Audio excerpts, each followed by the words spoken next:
रो रो कर नम्रता का बहुत बुरा हाल हो रहा था, क्योंकि आज 18 साल की उम्र में वो 40 साल के थानेदार की दुल्हन बनने जा रही थी। उसका पति कमरे में आया और वो डर के मारे कांप रही थी। दूध का गिलास खाली करते ही उसके पति ने बड़ी बेरुखी से उसे देखा और उसके लहंगे का दुपट्टा खींचकर नम्रता अपनी दूसरी बहनों की तुलना में कम लंबी थी, लेकिन वो अपनी बड़ी बहनों से शक्ल सूरत में कहीं अधिक खूबसूरत थी। उसकी काली काली मोटी आंखें देखने वाले को अपने जाल में जकड़ लेती थीं। दूधिया रंगत और रेशमी बाल उसकी खूबसूरती में चार चांद लगा देते थे। खूबसूरती के मामले में नम्रता बिल्कुल अपनी माँ पर गई थी, जबकि उसकी बड़ी दो बहनें मीरा और बबीता अपने पिता पर गई थी। नम्रता के पिता की बाजार में सुनार की दुकान थी। वे अपनी ईमानदारी की वजह से बाजार और मोहल्ले में बहुत इज्जत की नजर से देखे जाते थे। हर कोई उनकी ईमानदारी की तारीफ करता था। नम्रता के पिता सुरेश जी की तीनों बेटियां उनकी आंखों का तारा थीं, खास तौर पर नम्रता, जिसमें तो उनकी जान बसती थी। उनके घर में रौनक सिर्फ बेटियों के दम से ही थी। उन्होंने कभी भी अपनी बेटियों को बोझ नहीं समझा था। यही वजह थी कि सुरेश साहब ने कभी भी अपनी पत्नी से बेटे की ख्वाहिश जाहिर नहीं की थी, जबकि उनकी पत्नी सुनीता को शुरू से ही बेटे की बहुत इच्छा थी। सुरेश साहब अक्सर अपनी पत्नी से कहते, मेरी तीनों बेटियां मुझे बेटों से ज्यादा प्यारी हैं। मेरे घर की रौनक यही है, यही मेरे वंश को आगे बढ़ाएंगी। उन्होंने अपनी बेटियों की परवरिश बहुत अच्छे से की थी और अपनी हैसियत के मुताबिक उन्हें अच्छी शिक्षा भी दिलवा रहे थे। 18 साल की नम्रता सेकेंड ईयर की छात्रा थी, जबकि मीरा ने अपना ग्रेजुएशन पूरा करने के बाद पढ़ाई छोड़ दी थी और अब अपनी माँ के साथ घर के काम काज में हाथ बटाया करती थी। बबीता फाइनल ईयर की छात्रा थी। नम्रता और बबीता एक ही कॉलेज में पढ़ती थी। नम्रता पढ़ने में इतनी अच्छी थी कि वो हर कक्षा में टॉप करती थी, जबकि बबीता सिर्फ ठीक ठाक नंबरों से पास हो जाती थी, क्योंकि उसका ज्यादा वक्त नॉवेल पढ़ने में ही गुजरता था। यही वजह थी कि सुरेश जी को नम्रता पर बहुत गर्व था। वो अपनी बेटी को इस तरह मेहनत और लगन से पढ़ते देखकर बहुत खुश होते थे। नम्रता स्कूल के बाद कॉलेज में भी अपने पिता का नाम रोशन कर रही थी और आने वाले समय में डॉक्टर बनना चाहती थी। लेकिन किसी को क्या पता था कि किस्मत क्या नया मोड़ लेगी और उसकी डॉक्टर बनने की ख्वाहिश अधूरी रह जाएगी। जो नम्रता पूरे घर की लाडली थी, उसकी जिंदगी दुखों से भरी होने वाली थी। सुरेश साहब हर रोज की तरह जब भी दुकान के लिए घर से निकलते तो अपनी बेटियों के सिर पर हाथ जरूर रखते। वो सुबह घर से जल्दी निकलते थे, क्योंकि उन्हें माल लेने के लिए दूसरे शहर जाना था। रात से उनके सीने में दर्द उठ रहा था, लेकिन उन्होंने किसी को नहीं बताया, क्योंकि वे घर वालों को परेशान नहीं करना चाहते थे। बिना बताए कि उनकी तबीयत ठीक नहीं है, वो दूसरे शहर चले गए। रात काफी हो चुकी थी। नम्रता अपनी माँ से बोली, पिताजी अभी तक क्यों नहीं आए? तो सुनीता बोली, फिक्र मत करो, कारोबार में देर सवेर तो हो ही जाती है, और फिर वो दूसरे शहर गए हैं, आने में वक्त तो लगेगा। तुम लोग जाकर सो जाओ। लेकिन ना जाने क्यों नम्रता को इस कदर बेचैनी हो रही थी। उसका दिल घबरा रहा था, जैसे कुछ गलत होने वाला है। वो अपने कमरे में गई और सोने की कोशिश करने लगी, लेकिन नींद तो जैसे उसकी आंखों से कोसों दूर थी। पूरी रात गुजर गई, लेकिन सुरेश जी घर नहीं आए। सारी रात उनकी बेटियां और उनकी पत्नी इसी टेंशन में थी कि ना जाने वो कहाँ होंगे, क्योंकि पहले कभी ऐसा नहीं हुआ था कि वो बिना बताए घर से बाहर रुके हों। सुबह हुई तभी दरवाजे पर दस्तक हुई। बबीता ने जल्दी से दरवाजा खोला। सामने दुकान पर काम करने वाला एक नौकर खड़ा था। बबीता ने अपनी माँ को आवाज दी। नौकर लड़के ने बताया, सुरेश जी की तबीयत कल अचानक खराब हो गई थी। उन्हें हल्का सा हार्ट अटैक आया था, लेकिन आप सब चिंता मत करें, वो बिल्कुल ठीक हैं और रास्ते में हैं। मेरी उनसे बात हुई थी, बस कुछ देर में पहुंच जाएंगे। ये कहकर वो लड़का वहां से चला गया। लेकिन ये सुनकर कि सुरेश जी को हार्ट अटैक आया है, उनकी बेटियां रो रो कर बेहाल हो गईं, जो उनकी हल्की सी तकलीफ पर भी तड़प उठती थीं। वे खुद न जाने कितनी तकलीफ में थीं। वे अपने पिता का बेसब्री से इंतजार करने लगी। उनकी नजर बार बार दरवाजे पर जाकर ठहर जाती थी। दोपहर का वक्त था जब सुरेश घर आए। उनकी तीनों बेटियां दौड़कर उनके पास पहुंची और उनसे लिपट कर रोने लगीं। सुनीता ने बेटियों को पीछे हटाते हुए कहा, ये क्या रोना धोना लगा रखा है? पहले ही तुम्हारे पिताजी की तबीयत ठीक नहीं है, उन्हें अंदर तो आने दो। मीरा बोली, माँ, पिताजी को कमरे में ले जाइए, मैं उनके लिए सूप बना लाती हूँ। सुनीता सुरेश को कमरे में ले गई और लिटा दिया। फिर बोली, ये सब कैसे हुआ? कम से कम एक फोन करके ही हमें बता देते। आपको नहीं पता कि आपकी बेटियां आपके लिए कितनी परेशान थीं। पूरी रात उन्होंने एक पलक भी नहीं झपकाई है। कुछ देर बाद नम्रता और बबीता भी कमरे में आ गईं और अपने पिता के पास बैठ गईं। नम्रता ने उनका हाथ थामकर कहा, पापा, अगर आपको कुछ हो जाता तो हमारा क्या होता? नम्रता की आंखों से आंसू मोतियों की तरह गिरने लगे। सुरेश जी अपनी बेटियों की चिंता और रोते हुए देखकर व्याकुल हो उठे। वे बोले, तुम लोग इतनी टेंशन क्यों ले रही हो? मैं बिल्कुल ठीक हूँ, बस मामूली सा अटैक था। अब मैं बेहतर महसूस कर रहा हूँ, चिंता की कोई बात नहीं है। नम्रता के आंसू देखकर सुरेश जी का दिल भर आया। उन्हें ऐसा लग रहा था जैसे अभी उनका दिल फट जाएगा। नम्रता के आंसू अपने पिता की कमीज को भिगो गए। बेटी के आंसू देखकर सुरेश जी अपने दर्द को दबाते हुए बोले, पहली बात तो मुझे कुछ होगा नहीं, और अगर ऐसा हो भी जाए तो तुम तीनों हो ना, एक दूसरे का सहारा बनने के लिए, एक दूसरे की ढाल बनने के लिए। सुरेश साहब नम्रता के आंसू पोंछते हुए बोले, दोबारा से मेरे सामने ऐसे मत रोना, तुम्हारे ये आंसू मुझे बहुत कमजोर कर देते हैं बेटी। मैं नहीं चाहता कि मेरी बच्चियों के आंखों में आंसू आएं, बल्कि मैं उन्हें हमेशा हंसता हुआ देखना चाहता हूँ, क्योंकि मेरी बेटियां इतनी कमजोर नहीं हैं।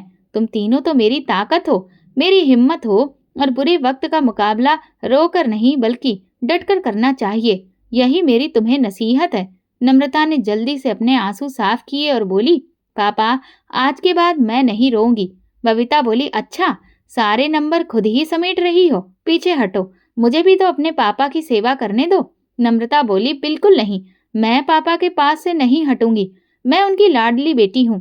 सुरेश साहब बोले, तीनों ही मेरी लाडली हैं। इतने में मीरा सूप का बाउल हाथ में लिए कमरे में दाखिल हुई और उसे साइड पर रखते हुए बोली, तुम दोनों जाकर पढ़ाई करो और पापा को आराम करने दो। नम्रता और बबीता उठी और अपने कमरे में चली गईं। मीरा ने अपनी माँ से कहा, माँ, ये सूप पापा को पिला दो, मैं किचन में जाकर बर्तन समेट लेती हूँ। अगले दिन सुरेश जी की तबीयत काफी संभल चुकी थी। वो दुकान पर जाने के लिए तैयार खड़े थे, लेकिन सुनीता उन्हें दुकान पर जाने से रोक रही थी। सुरेश बोले, तुम तो जानती हो, दुकान नौकरों के भरोसे नहीं छोड़ी जा सकती, और फिर मुझे वहां जाकर कौन सा भारी काम करना है, सिर्फ बैठना ही तो है। दोपहर तक मैं वापस आ जाऊंगा। इतने में नम्रता कॉलेज के लिए तैयार होकर अपने कमरे से बाहर आई। वो खुशी खुशी बोली, पापा, आप जानते हैं, मेरे कॉलेज में कल एनुअल डे है। आपके पास सिर्फ आज का दिन है पूरी तरह से ठीक होने के लिए, क्योंकि कल आपको मेरे साथ कॉलेज भी जाना है और एनुअल डे में मुझे प्राइज भी मिलेगा। तो फिर कल आप मेरे साथ चल रहे हैं ना? पीछे से आई हुई बबीता बोली, नम्रता, पापा की तबीयत ठीक नहीं है तो वो कैसे जाएंगे?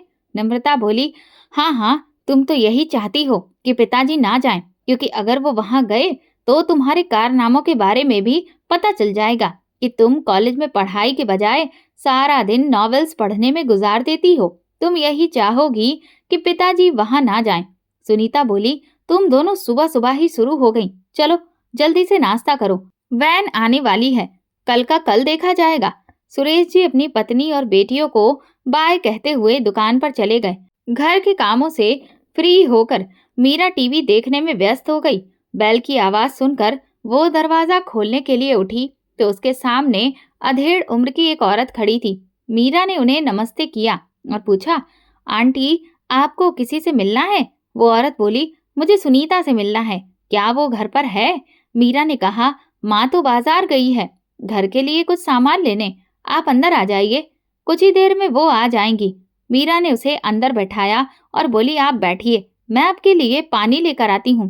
वो औरत बोली, नहीं, जब सुनीता आएगी तभी पानी पीऊंगी, अभी तुम इधर आओ, मेरे पास बैठो, ये बताओ तुम करती क्या हो? मीरा बोली, फिलहाल तो मैं कुछ नहीं करती, मैंने पढ़ाई पूरी कर ली है, इसके बाद घर के काम काज में माँ का हाथ बटाती हूँ। वो औरत चारों तरफ देखते हुए बोली, अरे वाह, घर की हर चीज कितनी अच्छी तरह से सजाई गई है, ऐसी सजावट तो बहुत कम घरों में देखने को मिलती है। मीरा बोली, आंटी मेरी माँ हर काम में बहुत सलीका रखती हैं। मैं भी धीरे धीरे उनसे सब कुछ सीख रही हूँ। लेकिन मैंने आपसे इतनी बातें कर ली, फिर भी पूछा ही नहीं, आप कहाँ से आई हैं और माँ को कैसे जानती हैं? आज से पहले तो मैंने आपको कभी नहीं देखा। वो औरत बोली, बेटा तुम नहीं जानती, लेकिन तुम्हारी माँ मुझे बहुत अच्छी तरह से जानती है। हम दोनों बहुत अच्छी सहेलियां थीं। अपनी शादियों के बाद हम दोनों अपनी अपनी जिंदगियों में इतने व्यस्त हो गए कि एक दूसरे से मिलने का मौका ही नहीं मिला। कुछ देर के बाद सुनीता आई तो अपने सामने उस औरत को देखकर वो हैरान रह गई। दोनों एक दूसरे को देखकर बहुत खुश थी। सुनीता बोली, ममता तुम आज यहाँ कैसे? इतने सालों बाद तुम्हें याद आया कि मेरी एक सहेली भी है? ममता बोली, हाँ, और जैसे तुम तो मेरे यहाँ पर रोज ही चक्कर लगा लगा कर थक चुकी हो, है ना? फिर हंसते हुए बोली, आज दिल कर रहा था कि तुमसे मिल लूं। एक ही शहर में होने के बावजूद भी हम एक दूसरे से अनजान थे। सुनीता ने कहा, अच्छा तो तुम्हें मेरे घर का पता कैसे चला? ममता बोली, जब किसी चीज को ढूंढने के लिए निकला जाए तो चीज क्या, भगवान भी मिल जाता है। सुनीता और ममता आपस में बातें करने में व्यस्त हो गईं। कुछ ही देर में मीरा चाय और नाश्ता लेकर ड्राइंग रूम में आई। बातों बातों में ममता बोली, सुनीता तुमने मीरा का रिश्ता किया तो नहीं है ना कहीं? सुनीता बोली, नहीं, अभी तक तो नहीं।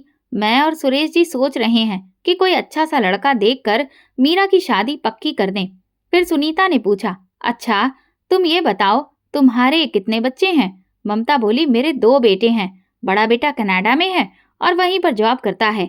छोटा बेटा अभी कॉलेज में पढ़ रहा है। मैं अपने बड़े बेटे अरमान के लिए लड़की ढूंढ रही हूँ। ममता बोली, मुझे तुम्हारी बेटी मीरा बहुत पसंद आई है। कितना अच्छा हो अगर हमारी दोस्ती रिश्तेदारी में बदल जाए।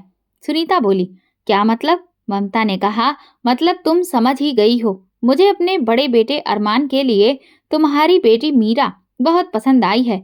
तुम किसी दिन सुरेश जी के साथ हमारे घर आओ, फिर हम बैठकर इस बारे में बात करेंगे। देखो सुनीता, मुझे तो तुम्हारी बेटी बहुत पसंद आई है। अगर तुम लोगों को भी मेरा बेटा पसंद आ गया तो मैं मीरा को ही अपने घर की बहू बनाऊंगी। मीरा जो ड्राइंग रूम के बाहर खड़ी सब बातें सुन रही थी, अपनी शादी की बात सुनकर शर्मा गई। उसके चेहरे पर हल्की सुर्खी फैल गई और उसका दिल जोर जोर से धड़कने लगा। सुनीता ने ममता से कहा, मैं सुरेश से बात करके बताऊंगी। दोपहर से शाम होने वाली थी मगर सुरेश अभी तक दुकान से नहीं आए थे। सुनीता गुस्से से टहलते हुए बोली, देखा, तुम्हारे पापा कहकर गए थे कि दोपहर में आ जाएंगे, लेकिन अभी तक घर नहीं लौटे। पता भी है कि तबीयत ठीक नहीं है, फिर भी। मीरा बोली, माँ आप क्यों फिक्र कर रही हैं? बस वो आने ही वाले होंगे। वो भी क्या करें? कोई ऐसा है भी तो नहीं जिसके सहारे पर वो दुकान को छोड़ दें। अगर वो सिर्फ नौकरों के भरोसे पर दुकान छोड़ देंगे तो फिर नुकसान उठाना पड़ेगा।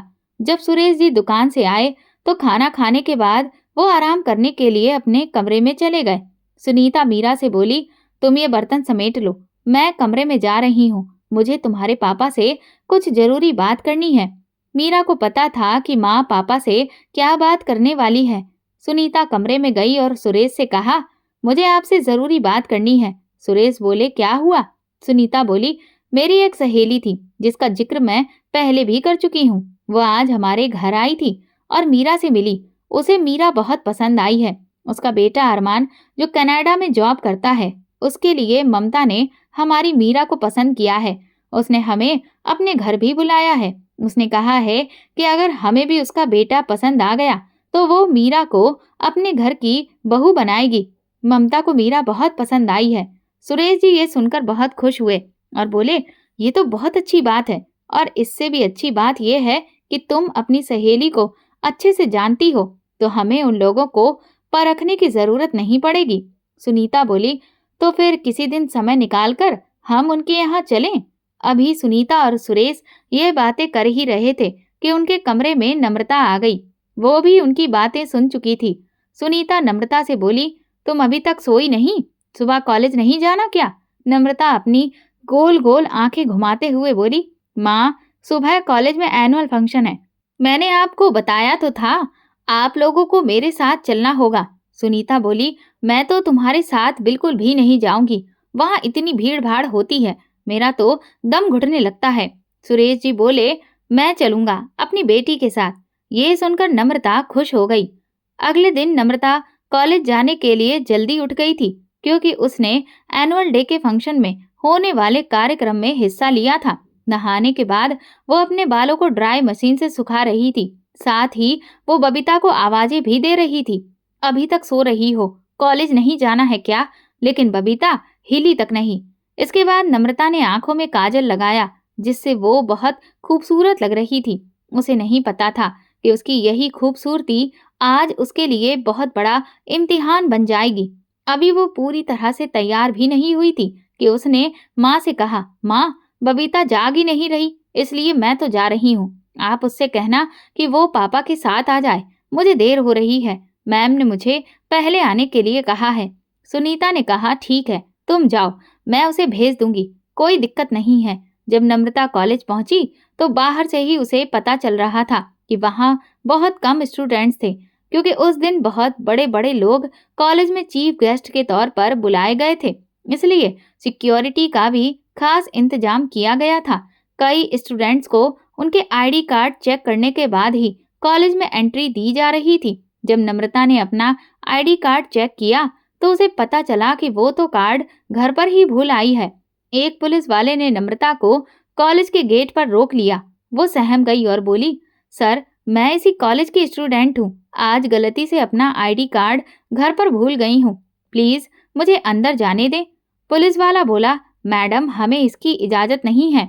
आप बिना कार्ड के अंदर नहीं जा सकती। इतनी ही देर में वहाँ थानेदार आ गया और बोला, क्या प्रॉब्लम है? नम्रता बोली, सर, ये मुझे अंदर नहीं जाने दे रहे हैं। मैंने कहा भी है कि मैं इसी कॉलेज की स्टूडेंट हूँ, लेकिन ये मेरी बात का यकीन नहीं कर रहे। थानेदार ने उसे ऊपर से नीचे तक अजीब नजरों से देखा और दूसरे पुलिस वाले से बोला, तेरा दिमाग तो ठीक है, इतनी खूबसूरत लड़की को दरवाजे पर खड़ा कर रखा है, ऐसे अंदर जाने दो। फिर उसने कहा, अच्छा मैडम, अपना नाम तो बताइए। आईडी कार्ड नहीं है तो ना सही, हमें आपका नाम तो पता होना चाहिए। नम्रता को थानेदार की नजरें बहुत गंदी लग रही थी। उसकी लाल आंखों में दहशत साफ दिख रही थी। वो तेज कदमों से अंदर जाती हुई बोली, नाम नम्रता है। थानेदार बोला, बहुत खूबसूरत नाम है, बिल्कुल तुम्हारी तरह। नम्रता तेजी से कॉलेज के अंदर चली गई। डर के मारे उसके पसीने छूट गए थे। उसने लंबी सांस ली और खुद को संभालते हुए बोली, मुझे उससे क्या लेना देना। उसने जल्दी से अपने बैग से स्क्रिप्ट निकाली और उसे दोहराने लगी। एनुअल फंक्शन शुरू हुआ और फिर नम्रता को भी स्टेज पर बुलाया गया। उसने अपनी परफॉर्मेंस बहुत अच्छे से दी। हमेशा की तरह इस बार भी नम्रता ने प्रतियोगिता में फर्स्ट पोजीशन हासिल की। जब उसका नाम अनाउंस हुआ तो उसकी नजरें अपने पिता और बबीता को ढूंढने लगीं, लेकिन वो लोग उसे कहीं भी नजर नहीं आ रहे थे। जब नम्रता का नाम दोबारा लिया गया तो वो स्टेज पर गई। उस वक्त उसकी आंखों में आंसू भरे हुए थे। उसकी कामयाबी पर कोई भी उसका अपना उसके साथ नहीं खड़ा था। पापा क्यों नहीं आए? आखिर क्या वजह हो सकती है? वो दिल ही दिल में सोच रही थी। फंक्शन खत्म होने के बाद जब वो कॉलेज के गेट से बाहर निकली तो वही पुलिस वाला उसके सामने खड़ा था। उसकी गंदी नजरों से देखकर नम्रता को डर लगने लगा। वो बोली, मेरा रास्ता छोड़ो। पुलिस वाला कहने लगा, अगर तुम्हारी गाड़ी नहीं आई है तो मैं तुम्हें घर छोड़ सकता हूँ। वैसे भी इतनी खूबसूरत लड़की इस तरह रोड पर खड़ी हुई अच्छी नहीं लगती। नम्रता ने तुरंत उसके पास से हटकर दूर जाकर खड़े होना सही समझा, लेकिन तब तक उसने उसका हाथ पकड़ लिया। नम्रता को एकदम से जैसे झटका लगा। उसने पूरी ताकत से एक जोरदार तमाचा पुलिस वाले के मुंह पर जड़ दिया। सब लोग तमाशा देखने लगे। नम्रता जल्दी से अपनी वैन की गाड़ी में जाकर बैठ गई, क्योंकि उसकी वैन आ चुकी थी। थानेदार नम्रता की वैन के पास गया और बोला, इस थप्पड़ का बदला तुमसे जरूर लूंगा, याद रखना। सारे रास्ते नम्रता के पसीने छूट रहे थे। वो जानती थी कि कॉलेज से घर तक का सफर उसने कैसे तय किया था। वो बहुत डरी हुई थी। उसे समझ में नहीं आ रहा था कि अब वो दरिंदा क्या करेगा। घर में दाखिल होते ही नम्रता ने जल्दी से दरवाजा बंद कर लिया। सुनीता उसकी हालत देखकर बोली, तुम इतनी घबराई हुई क्यों हो? वो अपनी माँ को कोई टेंशन नहीं देना चाहती थी, इसलिए बोली, माँ कुछ नहीं। फिर उसने बात को टालते हुए कहा, मैं फ्रेश होने के लिए कमरे में जा रही हूँ, लेकिन उसके दिल में ये बात खटक रही थी कि पापा और बबीता ने उसके साथ बिल्कुल भी ठीक नहीं किया। मैं उनका इंतजार करती रही, लेकिन वो लोग आए ही नहीं। पापा को बता देना कि मैं उनसे नाराज हूँ और उनसे बिल्कुल भी बात नहीं करूंगी। अगर नहीं आना था तो सुबह ही बता सकते थे ना। सुनीता बोली, तुम्हारे पापा और बबीता तो बिल्कुल तैयार थे, लेकिन ऐन वक्त पर गाड़ी खराब हो गई। अभी भी तुम्हारे पापा गाड़ी गैराज में लेकर गए हैं। नम्रता बोली, आने दो पापा को, आज तो मैं उनकी क्लास लूंगी। उनकी बेटी का इतना खास दिन था और वे पहुंचे ही नहीं। बेटा, अगर गाड़ी की दिक्कत नहीं होती तो तुम्हारे पापा जरूर एनुअल डे में शामिल होते। अच्छा, तुम जल्दी से चेंज करके आओ, मैं तुम्हारे लिए खाना तैयार करती हूँ। कमरे में आकर नम्रता ने गहरी सांस ली। वो अपने डर को अपनी माँ के सामने बिल्कुल जाहिर नहीं करना चाहती थी। अगले दिन डरते डरते नम्रता कॉलेज गई। उसने खुद से कहा, हे भगवान, शुक्र है कि आज वो दरिंदा मेरे सामने नहीं आया। इसके बाद वो कॉलेज के अंदर चली गई। ऐसे ही दिन गुजरते रहे। मीरा की शादी तय हो गई थी। लड़का कनाडा में रहता था, इसलिए शादी उसके आने के बाद रखी गई। नम्रता और बबीता अक्सर मीरा को छेड़ती, अब तो तुम कनाडा वाली हो जाओगी, फिर हमें कौन पूछेगा। मीरा बस मुस्कुरा देती। कोई नहीं जानता था कि ये खुशी बस चंद दिनों की मेहमान है। इसके बाद उनकी जिंदगी पूरी तरह से बदलने वाली थी। उस दिन जब सुरेश दुकान से आए तो बहुत परेशान लग रहे थे। वो किसी से बात किए बिना सीधे कमरे में चले गए। सुनीता को चिंता हुई। वो कमरे में गई और देखा कि सुरेश किसी गहरी सोच में डूबे हुए थे। सुनीता ने पूछा, क्या हुआ आपको? आप इस कदर परेशान क्यों हैं? बच्चों से भी कोई बात नहीं की और सीधे कमरे में आ गए। सब कुछ ठीक है ना? सुरेश बोले, आज मेरी दुकान पर एक थानेदार आया था और नम्रता के रिश्ते की बात कर रहा था। पता नहीं लोग क्या सोचकर मुंह उठाकर आ जाते हैं। सुनीता चौंक गई। क्या? कौन था वो? सुरेश बोले, तुम्हें पता है, वो 40 साल का आदमी है। मैंने इस रिश्ते से साफ इनकार कर दिया। नम्रता और उसका कोई मेल ही नहीं।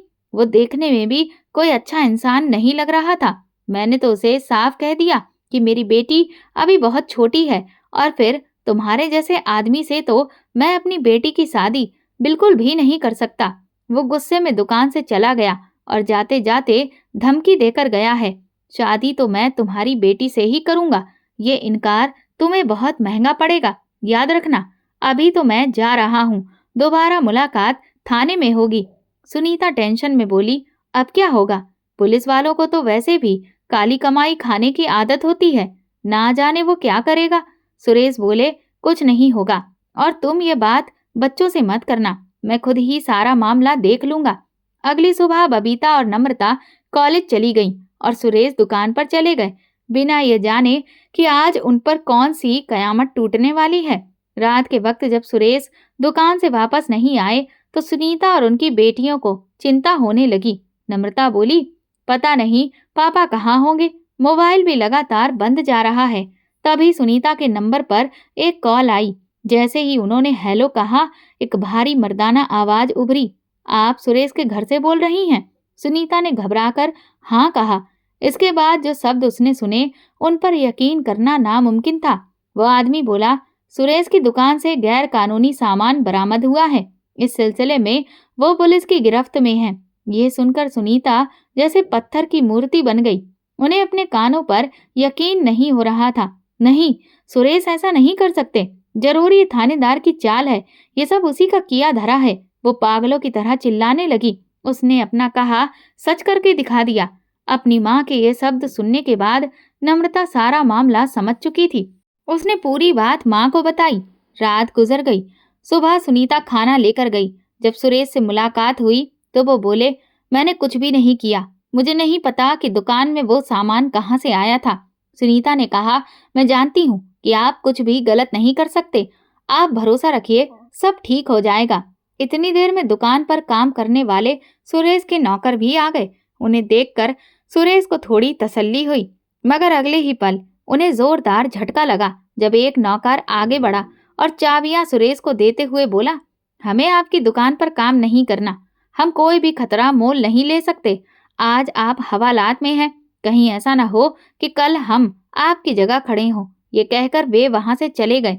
उसी वक्त सुरेश पूरी तरह से टूट चुके थे। कुछ देर में थानेदार आया। वो तंज भरी मुस्कान के साथ बोला, आपके पति थोड़े कम अकल के हैं, आप ही समझदारी दिखाइए और नम्रता की शादी मुझसे करवा दीजिए। आपके पास इसके अलावा और कोई चारा नहीं है।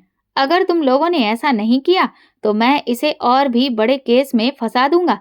तुम्हारे पति को हमेशा के लिए जेल में डाल दूंगा। फिर मैं देखता हूँ कि तुम लोग कैसे नहीं मानते। फिर एक बेटी तो क्या, बाकी दोनों के लिए भी तुम लोग कुछ नहीं कर सकोगे। तुम्हें इस बात की फिक्र करने की कोई जरूरत नहीं कि मैं तुम्हारी बेटी को खुश रखूंगा या नहीं। वो मक्कारी से अपनी गर्दन पर हाथ फेरते हुए बोला, मैंने उसे कॉलेज में देखा था, तभी वो मुझे बहुत पसंद आ गई थी और जो चीज मुझे पसंद आ जाए वो मैं हासिल करके ही रहता हूँ, चाहे उसके लिए कुछ भी क्यों ना करना पड़े। सुनीता रोते हुए बोली, वो कोई चीज नहीं, मेरी बेटी है। तुम जैसे लोग कानून के नाम पर एक धब्बा हो। वो उंगली उठाते हुए बोली, मैं बड़े अफसर से तुम्हारी शिकायत करूंगी। थानेदार विनोद ठहाका लगाकर हंसते हुए बोला, तुम जहां मर्जी चाहो जा सकती हो, लेकिन जो सामान तुम्हारे पति की दुकान से बरामद हुआ है उसके बाद कोई भी तुम्हारी बात पर यकीन नहीं करेगा। और फिर मेरी पहुंच बहुत ऊपर तक है, कोई मेरा कुछ नहीं बिगाड़ सकता। घर जाते हुए सुनीता के मन में हजारों सवाल गूंज रहे थे। वो अपनी बेटियों के भविष्य के बारे में सोच सोच कर पागल हो रही थी। सुरेश ही उनके घर का इकलौता सहारा थे। इस मुश्किल घड़ी में सारे रिश्तेदार और मोहल्ले वाले भी उनका साथ छोड़ चुके थे। कोई भी सुनीता के साथ पुलिस स्टेशन चलने के लिए तैयार नहीं था। नम्रता रो रो कर बेहाल हो रही थी। उसे लग रहा था कि उसकी ही वजह से उसके पिता को इतनी तकलीफ उठानी पड़ रही थी। सुनीता ने सुरेश का केस लड़ने के लिए एक वकील हायर किया। उसी दिन सुरेश की पेशी थी। सुनीता और उसकी तीनों बेटियां अदालत पहुंची। जब पैरवी शुरू हुई तो थानेदार ने बड़ी सफाई से झूठ बोलकर सुरेश को ही गुनहगार साबित कर दिया। सुरेश सफाई देते रहे, लेकिन किसी ने उनकी एक नहीं सुनी। नम्रता ने अपने पिता की तरफ देखा। वो पहले से बहुत कमजोर लग रहे थे। उनकी बेबसी उनके चेहरे से साफ झलक रही थी। उसी पल नम्रता ने अदालत में ही फैसला कर लिया। वो अपने पिता और बहनों के लिए कुर्बानी देने को तैयार थी। अदालत से बाहर आकर नम्रता और उसकी बहनें अपने पिता से मिली। नम्रता बोली, पापा मैं आपको और दुख में नहीं देख सकती। विनोद जल्दी से बोल उठा, तो फिर क्या सोचा तुम लोगों ने? क्या तुम मुझसे शादी करोगी? नम्रता बोली, हाँ, लेकिन पहले तुम्हें मेरे पिता को आजाद करना होगा। विनोद बोला, जैसे ही तुम मुझसे शादी करोगी उसके अगले दिन तुम्हारे पिता को मैं रिहा कर दूंगा। ये मेरा तुमसे वादा है। नम्रता खूंखार नजरों से उसे घूरते हुए बोली, जिस कानून का कोई ईमान नहीं उसके वादे पर क्या भरोसा। विनोद हंसते हुए बोला, इस मामले में तुम्हें मेरी बात पर यकीन करना ही पड़ेगा। अगर तुम लोग सीधे तरीके से मान जाते तो आज ये मुसीबत तुम लोगों को झेलनी नहीं पड़ती। सुरेश नम्रता से बोले, तू किसी भी ऐसे जाहिल इंसान से शादी नहीं करेगी। मैं सारी जिंदगी जेल में रहने के लिए तैयार हूँ, लेकिन अपनी बेटी को इस आग के कुएं में कूदते हुए नहीं देख सकता। तू मेरी फिक्र मत कर, मैं आज नहीं तो कल बाहर आ ही जाऊंगा। विनोद बोला, ये तुम्हारी सोच है। अगर मेरी नम्रता से शादी नहीं हुई तो तुम सारी जिंदगी इस काल कोठरी में ही गुजार दोगे। नम्रता बोली, भगवान के लिए पापा आप मान जाइए, मैं आपको और मुश्किल में नहीं देख सकती। वैसे भी आपके अलावा हमारा है ही कौन? अगर मेरे शादी करने से हमारे घर वालों की जिंदगी आसान हो जाती है तो इससे बढ़कर और कुछ नहीं चाहिए। आपने हमेशा हमारे लिए सब कुछ किया है, मगर आज वक्त हमारा इम्तिहान ले रहा है और मैं ये इम्तिहान देने के लिए तैयार हूँ। विनोद बोला, तो फिर ठीक है, कल हमारी शादी होगी और परसों मैं तुम्हारे पिता को आजाद कर दूंगा। जब पुलिस सुरेश को ले जा रही थी तो वो पलटकर नम्रता की तरफ देखते हुए बोले, नम्रता ऐसा कोई कदम मत उठाना जिसकी वजह से तुम्हारा बाप जीते जी मर जाए। नम्रता बोली, पापा ऐसा मत कहिए, मैं एक बेटी होने का फर्ज निभा रही हूँ। सुरेश के घर का माहौल बहुत बुरा हो गया था। सुनीता का ब्लड प्रेशर बढ़ चुका था। नम्रता अपने कमरे में बैठी रो रही थी। मीरा और बबीता उसके पास आई। वो दोनों के गले लगकर फूट फूट कर रोने लगी। मीरा उसे तसल्ली देने लगी। शाम के वक्त नम्रता की शादी थी। विनोद अपने कुछ दोस्तों के साथ सुरेश के घर आया। बस कुछ ही देर में उनकी शादी हो गई। सुनीता जानती थी कि किस तरह उसकी बेटी दिल पर पत्थर रखकर विनोद को बर्दाश्त कर रही थी। रो रो कर नम्रता का बुरा हाल था। आज सिर्फ 18 साल की उम्र में वो 40 साल के थानेदार की दुल्हन बनने जा रही थी। उसके सारे अरमान उसके अंदर ही दम तोड़ चुके थे। जब विदाई हुई तो वो होशो हवास से बेखबर थी। सुनीता और उसकी दोनों बेटियां बेबसी से नम्रता को जाते हुए देख रही थीं। मीरा बोली, माँ, क्या कोई बेटी इतनी भी बदनसीब हो सकती है कि विदाई के वक्त उसके पिता का हाथ उसके सिर पर ना हो? सुनीता बोली, बस मेरी भगवान से यही दुआ है कि वो मेरी बेटी को खुश रखे। जब पहली रात विनोद कमरे में आया तो डर के मारे नम्रता सहम गई। दूध का गिलास खाली करते ही विनोद ने उसे बेरुखी से देखा और उसके लहंगे का दुपट्टा खींचकर दूर फेंक दिया। डर के मारे नम्रता सिमट कर बैठ गई। पिता की रिहाई और घर में कैद जिंदगी। अगले दिन सुबह दरवाजे की घंटी बजी। दरवाजा मीरा ने खोला तो सामने सुरेश को पाकर उसकी खुशी की कोई हद नहीं रही। वो सुनीता को आवाज देने लगी, माँ, इधर आओ, देखो पापा आ गए हैं। सुरेश बोले, नम्रता कहाँ है? सुनीता ने बताया, हमने नम्रता को खोकर ही आपको पाया है। हमें ये सब आपके लिए करना पड़ा। अगर हम नम्रता की शादी उससे नहीं करते तो ना जाने वो आपके साथ क्या करता। सुरेश ने अपनी आंखों में आए आंसू पोंछते हुए कहा, तुम लोगों ने मेरी बेटी को सूली पर चढ़ा दिया। इसके लिए मैं खुद को कभी माफ नहीं कर पाऊंगा। मेरे ना किए गए गुनाह की सजा मेरी बेटी को मिली है। विनोद हर सुबह थाने जाता और बाहर से दरवाजा बंद कर देता। शादी के बाद विनोद ने नम्रता को अपने माता पिता से मिलने की इजाजत नहीं दी थी। घर में हर तरफ गंदगी थी। नम्रता ने एक पूरा दिन लगाकर घर की सफाई की। थक कर वो कुछ देर आराम करने लेटी तो उसे नींद आ गई। रात हो चुकी थी। जब विनोद ड्यूटी से वापस आया तो नम्रता गहरी नींद में थी। उसने किचन में जाकर देखा कि खाना नहीं बना था। वो गुस्से में आग बबूला होकर आया और नम्रता के बालों से पकड़कर उसे जगाया। आज के बाद अगर मेरे आने से पहले खाना तैयार नहीं मिला तो मैं तुम्हारी हड्डियां तोड़ दूंगा। शादी को 1 साल हो चुका था। इस दौरान विनोद ने ना तो उसे मायके जाने दिया और ना ही किसी से मिलने दिया।